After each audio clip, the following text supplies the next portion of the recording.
Meeting will come to order. Please join me in the Pledge of Allegiance.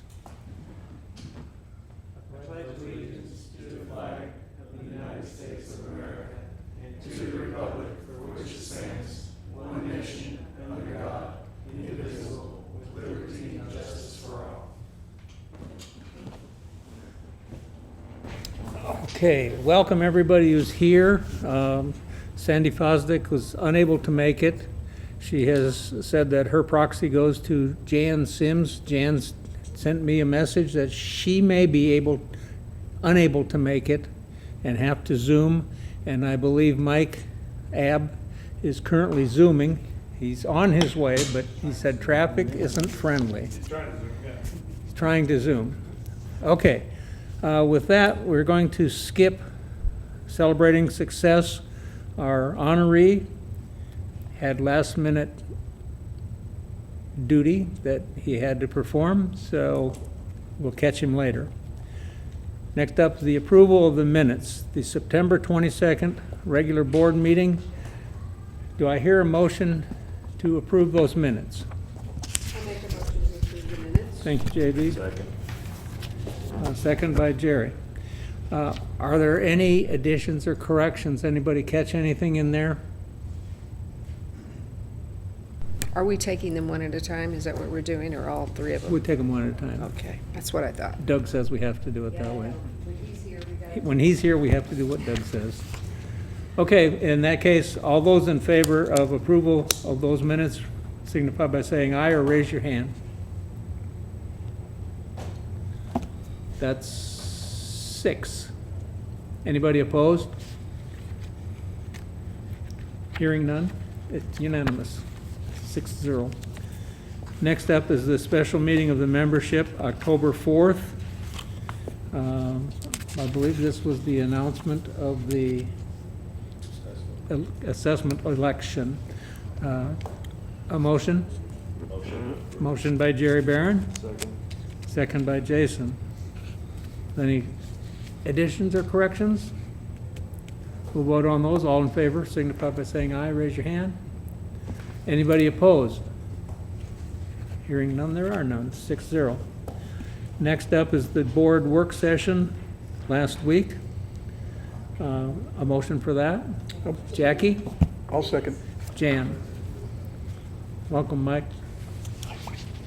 Any additions, corrections, anything amiss?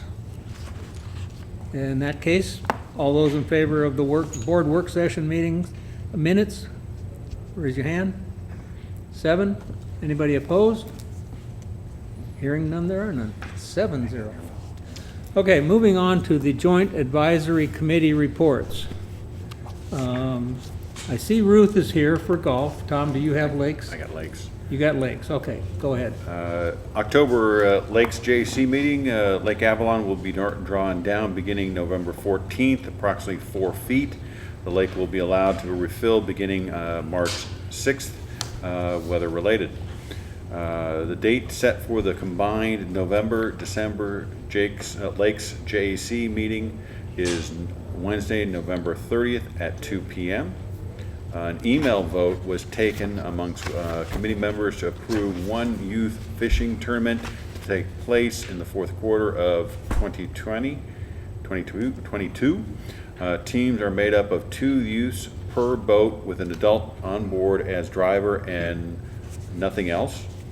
The committee voted to approve the recommendation with 8 yeses and 1 abstention. In exchange for the opportunity to fish Bella Vista Lakes, the group has committed to doing community service projects in Bella Vista. And that was the report. Thank you. A report from the lake, or recreation? Just here. Welcome. Good evening. The recreation meeting took place on October the 10th.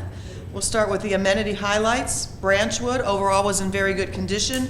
Unfortunately, some dry weather has taken a toll on the grass on 3 of the holes on the disc golf course. Blowing Springs, the flea in the park was extremely successful, both from the attendees and the vendors' point of view. And additionally, there was an Airstream rally over at the RV park that weekend, and that was a sight to see. That was very cool. Over at Lake Ann, leaving the volleyball net up later into the season has been very well received and utilized by our members. And finally, at the Trails and Greenway, the south end of the Dave Weimer Bridge is starting to show signs of erosion. The Tanyard Creek volunteers are prepared to repair it. They just need some assistance from the POA to grade the path and redirect the water flow. And then in staff reports, Tom told us that the budgets will be presented to the community on November the 10th. Rick informed us that they have replaced the bench at Tanyard Creek, and that the new kayak rack at Tyree will be in soon. John informed us that attendance is on par with last year. He's fully staffed and classes are full, so everyone was glad about that. And Joan informed us that unfortunately a bridge went missing at the disc golf course at Branchwood, but it is being replaced. And the pavilion at Bluebird Trail was finished last week. Benches will be added over time. The Metfield pickleball fencing is in progress, and the not-so-haunted putt-putt is doing very well. So, thank you. Any questions? Great. Thank you very much. We're rocking and rolling in Recreation Department. Next up would be golf. Ruth Hatcher. I'm going to hit the highlights. September and October were very busy months, so we have a kind of lengthy one tonight. Pump station on hole number 5 at the Country Club. The plans are about 30% complete. They hope in the next 30 days to get them almost complete and possibly get bids for the first of the year. It should be noted that cost of expenses have already gone up considerably since they started this. Bella Vista Country Club greens are being plugged and repaired, should be filled in by spring, so be patient. Leaf removal has begun. Keith will send an article out in the update on the connections of understanding frost. What to do on greens with frost. Foot traffic could possibly cause damage, so please adhere to the recommendations when they say stay off. Golf rounds. Alex brought them this time. September rounds ended 22,401, up 1,853 over last September. It's a very busy month. Year to date, the rounds are 139,104, up 2,487 over last year. Ranged buckets. 52,780 for the year. But in September, 8,502. That's 280 buckets a day, folks. Wow. Nobody's standing still down there. The course ratings are finished and new scorecards were printed and will be out next week. The tournaments, Rally in Pink was October 8th. 33 teams were up from last year. Veterans Tournament is Friday, November 11th. There are spots still available. Daryl and Alex are starting tournament schedules for next year. General management from Tom. Senior staff focused on the budget. Presentation November 10th. As Deborah said, assessment vote was passed, 52.17 in favor. Quorum was reached. Fees will stay the same for the next 3 years, and that's exciting for the golf department. So, guest passes are up 2,100 over last year, and boats up 555. It kind of tells you that people like the new program. Old business. Ball marks continue to be an issue. Keith explained and showed slides of ball mark repairs. Ruth suggested that Keith and Darryl be put together a video to repair ball marks and show where most of the ball marks come from on the green, and they're the front of the green, folks, so don't walk to the back waiting for them to happen. Keith said June 15th through September are the most important times to show video and remind golfers of the repair, so it makes a difference. This time of year, you don't see a lot of them. Gary questioned how to get more golfers involved in fixing divots and ball marks. I asked Gary to contact the new houses around the country club to see if they're interested in sponsoring holes or fixing ball marks and divots. Dave Armstrong and Gary will get together to present a plan to the core group champion golfers to help and take ownership of the golf courses. What they're trying to do is get people to advocate for people to fix ball marks and divots and things of that nature. The next regular golf meeting will be Wednesday, November 9th at 4 o'clock during the board meeting. Any questions? Keep golfing, folks. The weather's nice. Thank you, Ruth. Next up, is the time when we normally have the financial report for the previous month. And because of budget, and we're not going to get as much. It's going to be short, yeah. It's edited. Yes. So this is a preliminary financial report for September. We've been working very hard on our budget, and so the financial reports got delayed. We will post those once all of them are available, but wanted to give you the prelims, and these prelims I'd really doubt that they're going to change much at all, but still wanted to say prelims.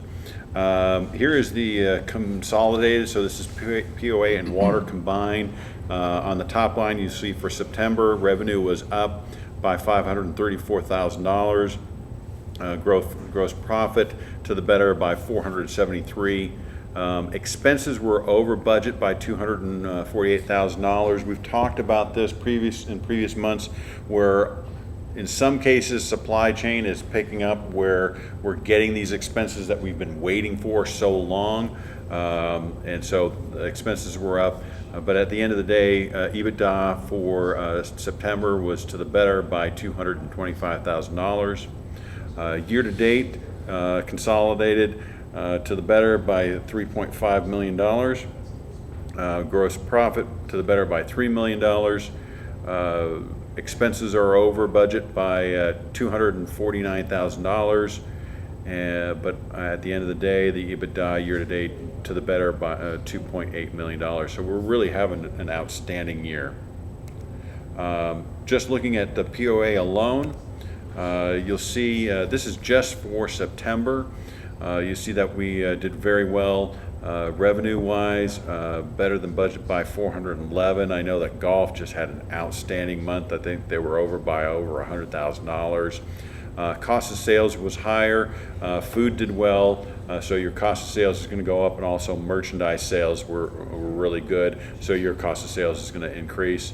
Gross profit was better by $367,000. Salaries and benefits over by $33,000. Other expenses over by $161,000. Once again, these are really just catching up. For the year, that actually, that should be a positive number. That should be in green, not a negative number. So we were positive $173,000 for the month. And for water prelims, kind of a similar story. Revenue up once again, $123,000 better than budget. Cost of sales, when you sell more water, you're going to have more cost of sales, so that's to the worst by 17, but your gross profit is positive 106. Salaries, by and large, at budget, a little bit to the better by 3. Expenses worse by 57. Once again, those are with all the water taps, we're having to pay for additional meters, and EBITDA for the month was better than budget by $52,000. The financial reports, once they're all done, I anticipate that's going to be early next week. We will post those to the website and also send them out to the board members. And wanted to remind everybody that the 23 budget presentation will take place on Thursday, November 10th at 6 p.m. It'll take place here in the boardroom, plus we will be live streaming. Any questions? Just another good month. We're just having a great year. At this time, open forum, did we have anybody sign in? Nobody signed in. Okay, we don't have any comments then. The next item is a capital project waiver. The second set of Ts which came in over budget. I believe that's the Highlands, the red Ts. Yeah, it's been the reoccurring theme all year long, and I think Director Abb emphasized when we're doing the budget for 23 to make sure we have enough contingency, because we just want to make sure we don't continue to go over. But it's been a tough year with inflation really hampering us. If you recall, this is the Highlands project for the tee boxes. This was originally a 21 capital project that got delayed for various reasons. So the original estimate was put together in September of 2020, and so, and just completed. So it's almost, the estimate is almost 2 years old. So unfortunately, the expenditure came in at $45,000 compared to our original budget of $30,000. In accordance with our governing documents, we have to go back to the board and beg forgiveness and get approval. Do I have a motion to approve that expenditure? I make a motion authorizing the expenditure of $45,174.88 for the Highlands Forward T capital project, which was originally estimated at $30,000. Thank you, Jen. Second? Second by Jerry Barron. Now, is there any discussion on this? Jackie? I'd just like to make a comment that on the golf committee, they commented about how the red tees are the most commonly used tees, and so I think that this is greatly needed. And then of the fellow golfers, I've heard a lot of positive comments about it. So I think a lot of people are looking forward to this renovation. Definitely. Other comments? In that case, we'll vote. All those in favor of authorizing the overrun? Any opposed? Hearing none, there are none. It passes 7-0. Next item is the license agreement for the West Side Fire Station access. Not our fire station, it belongs to the city now. Yes. And they need a. So this is fire station number 3, or old fire station number 3, up by Branchwood. It's off of Glasgow. They built a new fire station. The old fire station, what they're planning on doing is converting that building into a sand storage facility for winter storms. I have it on the screen up here, the satellite image. So what they've been using is this road here is actually owned by the POA, and for years the city, the fire department was using that. They bring the fire trucks behind and then pull them forward, so when there was an emergency they could head straight out and so forth. It was for years a handshake agreement, and now that the city is going to go through and actually do some work to that site, they want to make sure that it goes beyond a handshake agreement, so they want to continue to use that area. They first came to us and asked if we could sell it or we could do an easement or something like that, neither of which we can do because of our governing documents, but we can do a licensing agreement. And so Doug has been working with Jason Kelly from the city to prepare that. We think it's a good idea for us to assist the city so that it can develop this sand storage area for winter storm. I think due to the proximity of the water tower, I think we probably use that little road ourselves. It would be a shared usage. It would not be exclusive usage by the city. Okay. We rarely use that road, but we It's there. need to get to that water tower every once in a while. Okay, do I have a motion for this? I make a motion granting management to authorize to enter into a license agreement with the city of Bella Vista for the use of the POA parcel located next to the old fire station number 3. Thank you, Jason. A second? I'll second. Second by JB. Any discussion on this proposal? Questions? I have one question. I Go ahead, should Jen. already know this, but the building itself, what is that being used for? It was the fire station until they moved into the new one, Right. right across the street almost. And now they plan to use it, remodel it in some way to use it for sand and salt storage. Inside the building? I No. don't know. I think they're demoing it. No. No. No. What they're doing is building on another piece in the back, like over here in this corner. It will look exactly like the building does now, so that it doesn't look like a new addition, just expanding the use. They're not gonna do, the inside of this will just be used for trucks and stuff like that. So it'll be a winter storm materials facility. So the face of the building Nothing to will the street change. will look the same. Looks exactly the same, and even the new building, they're making it look old. if that makes sense. We appreciate that. And I'm sure the neighbors will appreciate that too. Yeah, nobody will know because it's behind the building anyway, Yeah. but, So yeah. it's majority of not that- just for sand, it's for Equipment older and, yeah, stuff. Got it. Makes absolutely, much more sense. Thank you. absolutely, yeah. Sorry, Jason. No, you're good. I was just gonna say the majority of that building is just open building. Open trucks and anyway, stuff, so, yeah. Other questions? Okay, call for the vote. All those in favor of the licensing agreement? Any opposed? Hearing none, there are none. Next item is Policy 101. This is a second and final vote. Last month, we voted on it. This is a recommendation that came down from the Rules and Regulations Committee, and we've discussed it several times. And now we're ready to do the final vote, second vote. So, can I have a motion to do that? I make a motion to approve the policy changes to 1.01, member access to association information. Your mic, please. Okay, I'm sorry. I make a motion to approve the changes to policy 1.01, members access to association information, which were recommended by the Rules and Regulation Committee. This will be the second of 2 required votes. Thank you, Jerry. Who's supposed to be the second on that one? Jan Hagan. Any comments, questions, concerns? I guess we're ready to vote.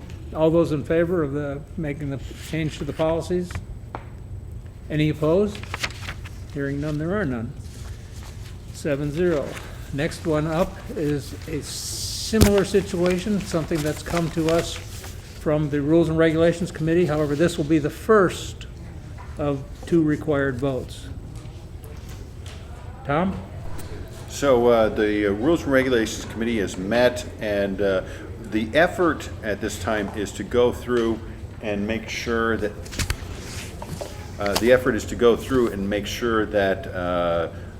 we simplify the language. We don't want to necessarily change too many things, but just make it easier to read and understand and make any corrections. So the Rules and Regulations Committee has made this recommendation.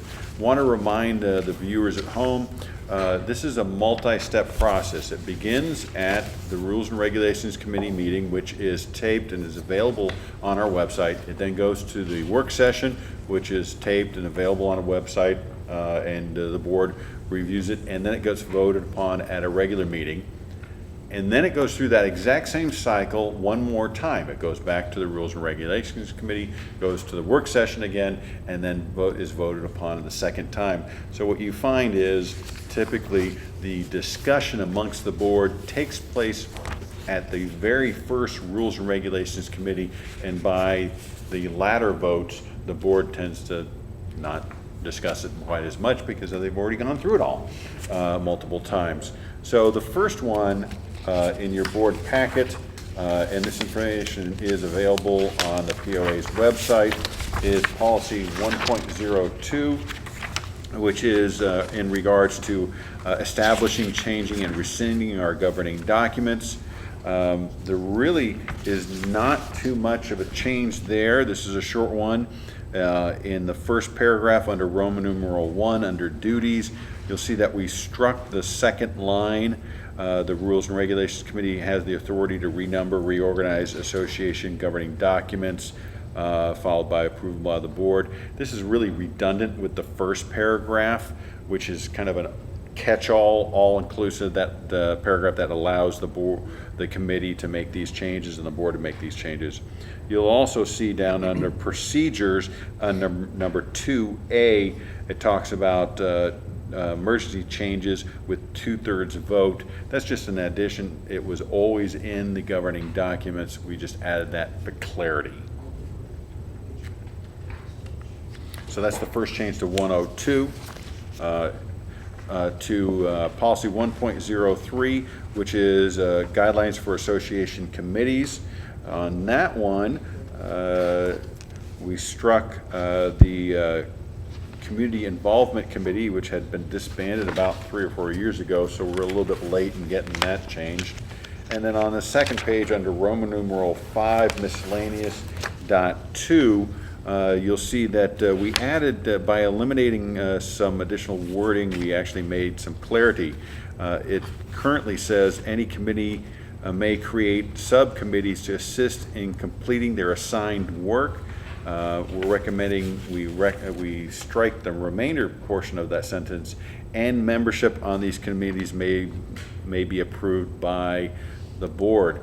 Well, the committee members, a subcommittee is made up of committee members who have already been approved by the board. So it's really a redundant statement. Okay, I'm going to move on to the next one. This is 1.03.1, which is the audit committee. And at the work session, there was a request for an adjustment to this, and that adjustment has been made. On this one, originally it had that that committee members of the audit committee would be on 3-year terms.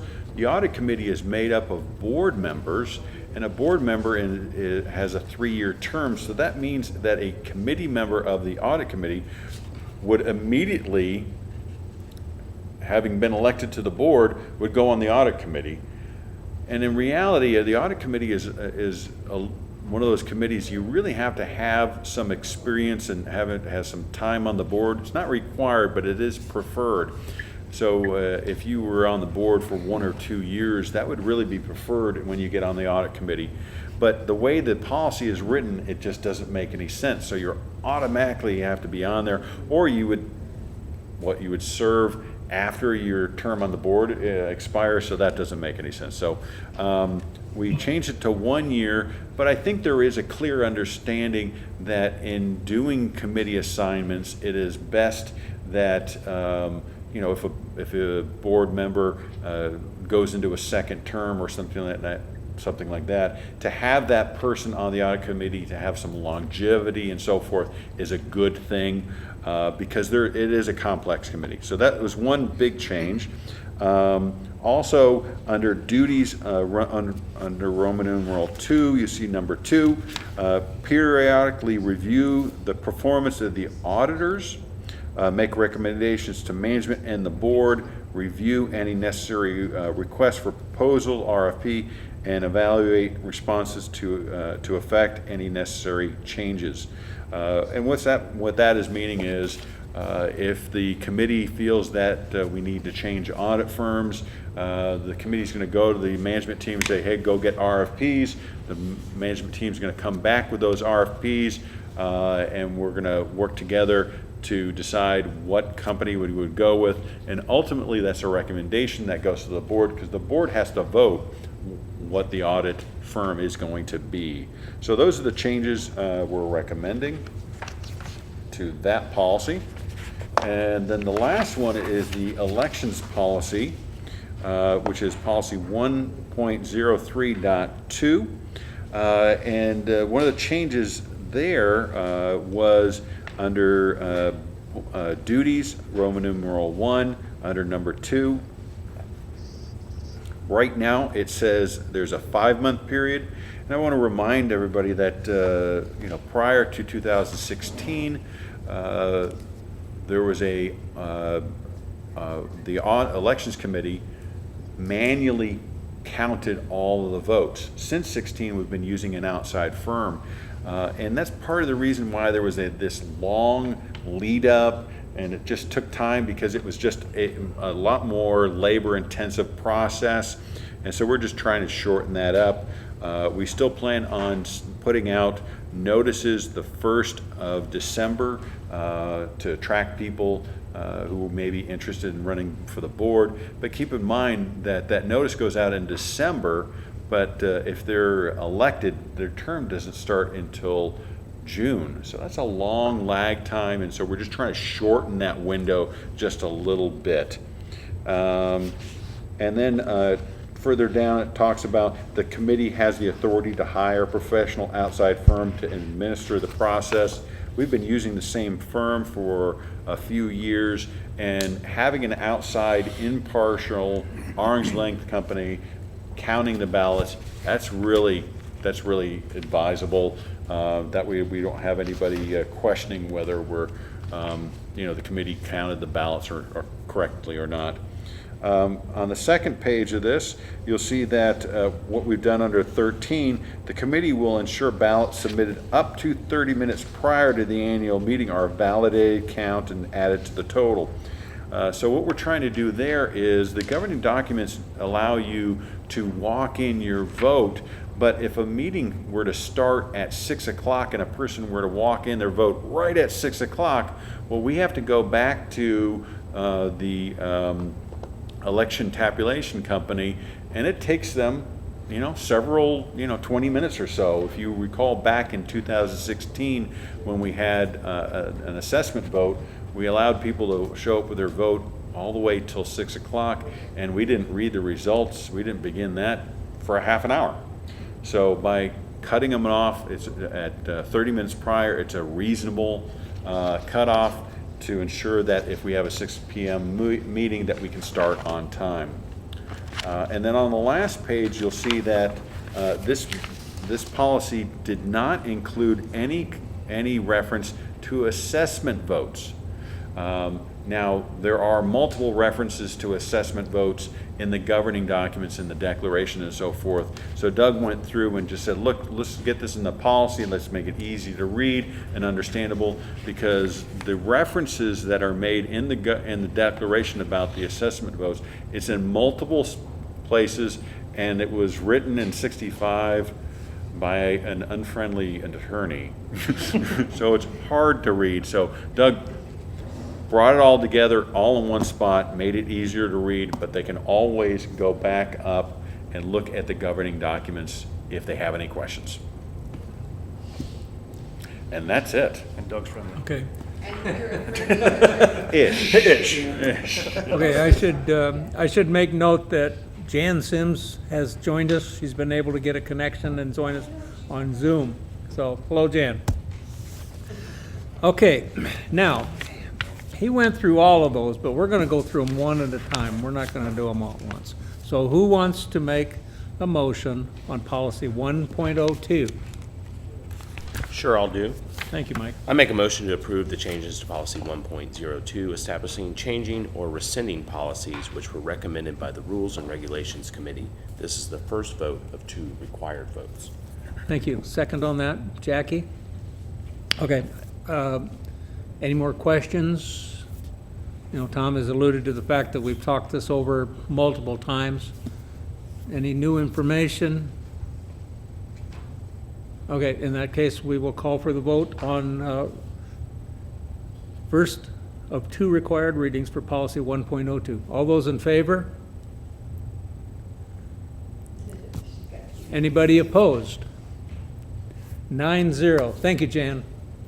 Can you just mention that Jan has Sandy's proxy? Oh, I did mention that earlier in the meeting, that Jan has Sandy's proxy, so Sandy hasn't been able to vote until now. But now we have Jan, so we have Sandy too. Okay, and the next is policy 1.03. Who wants to tackle that one?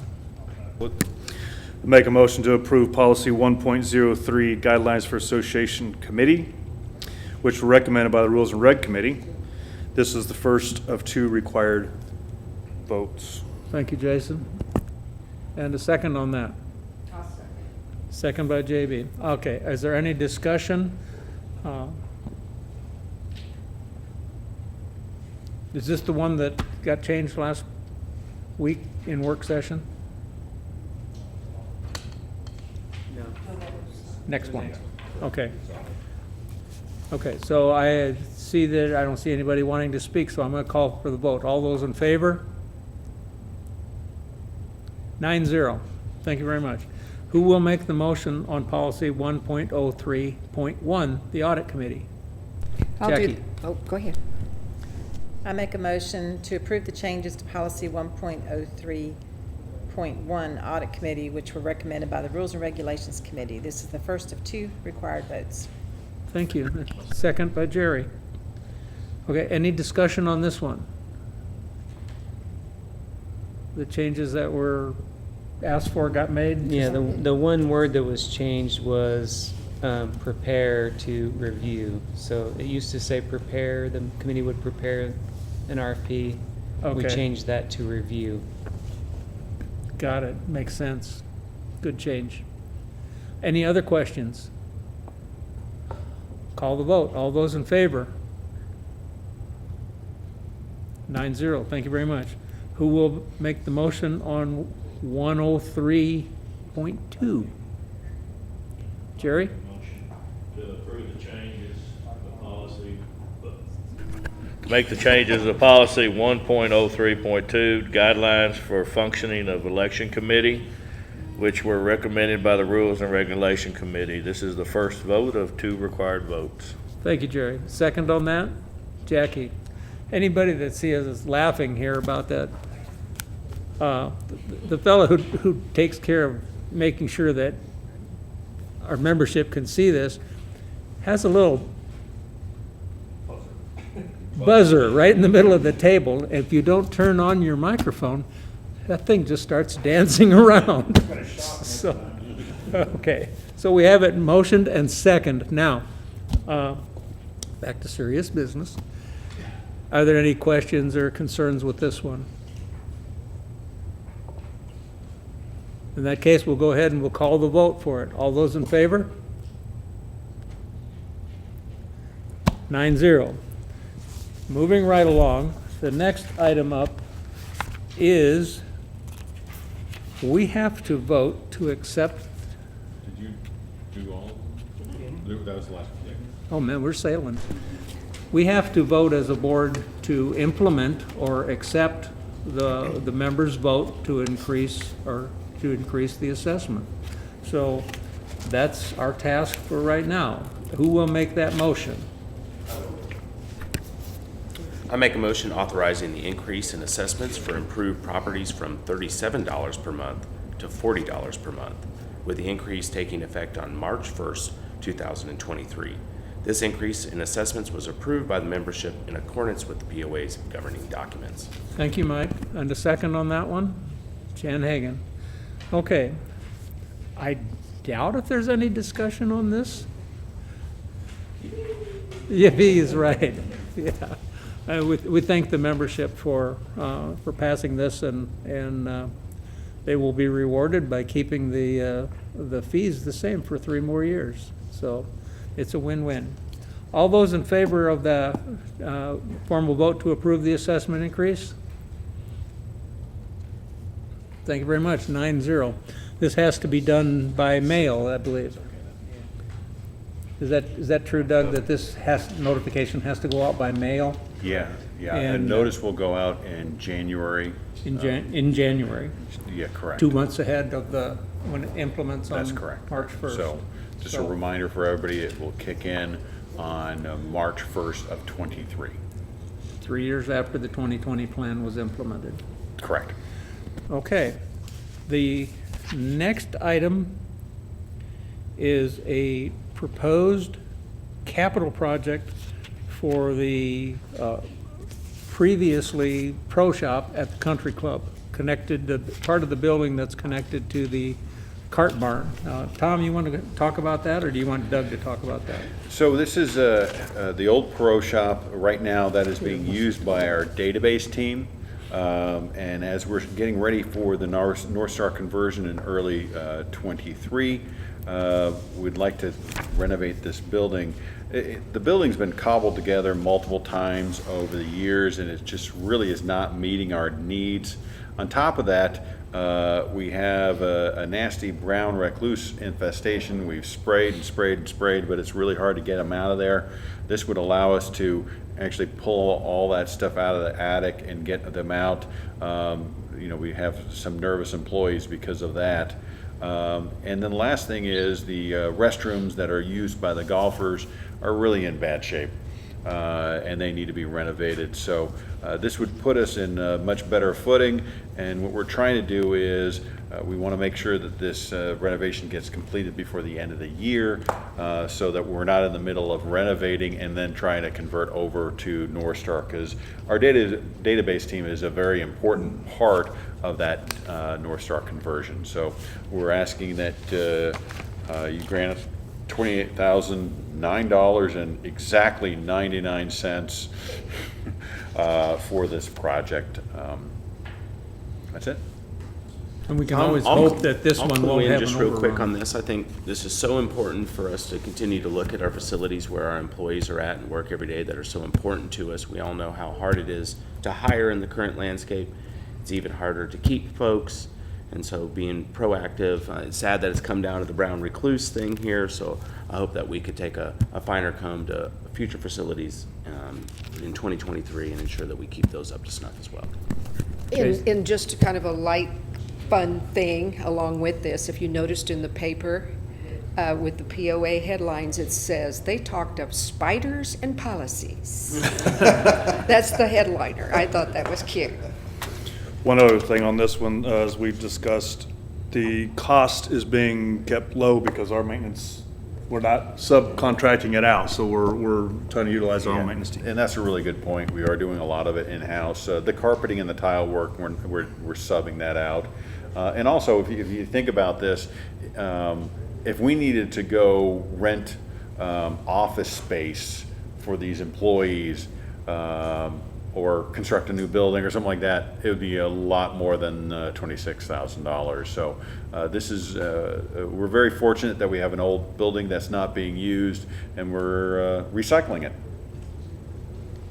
And that, to Mike's point about taking care of our employees, this board has been very good and proactive in appreciating and trying to take care of our employees. So I don't foresee there being a lot of problem. Is there any other discussion about this project? Well, let's give it a vote and give it a go-ahead. So all those in favor? We don't even have a motion yet? We can't discuss it then. Who's going to make this motion? Be happy to. Make a motion to authorize the capital project of $26,009.99 to renovate the old pro shop at the country club. Second on that? Jan Hagan? Now, we get ahead of ourselves with the discussion, so. Is there any other discussion? Okay, let's go ahead and vote on this. All those in favor? 9-0. Thank you very much. And with that, I believe we have finished the published agenda. Is there anything else? Okay. That means that you have to listen while I read what's all the upcoming meetings. The board, this coming Wednesday, starting at 8:30 in the morning, is having a training session with Milestone from 8:30 in the morning. It's a senior staff budget presentation to the board. It is a week from today, here in the boardroom. It starts at 9 o'clock and it goes to 3 p.m. So, oh yeah, you want to be there. No, you do. You want to be there. Lakes JAC meeting, Wednesday, November 9th at 2 p.m. That's incorrect. It's November 30th. Lakes JAC. Lakes JAC is November 30th? Yes. Wow. Okay, that's a big change. During the wintertime, they combine their They November, combined December meeting. Okay, I understand that. Okay, the Lakes Committee will meet Wednesday, November 30th at 2 p.m. Did the Golf Committee do that too? They're sticking at 9 o'clock on the 9th, November 9th at 4 p.m. here in the boardroom. You throw me a curveball. Budget presentation to the community, Thursday, November 10th, 6 p.m. here in the boardroom and live stream. There will be no work session as such for the board on that day. It'll be the budget presentation to the community. The Recreation JAC meeting is Monday, November 14th, 4 p.m. in the boardroom and live stream. The next regular session, Thursday, November 17th at 6 p.m. here in the boardroom and live stream. Note that that's a week earlier in the month because the next Thursday is Thanksgiving and apparently nobody shows up. So anyway, that's what we've got upcoming. And with that, again, I'll ask, is there anything else that anybody needs to bring up? In that case, we will adjourn the meeting. See you next Wednesday.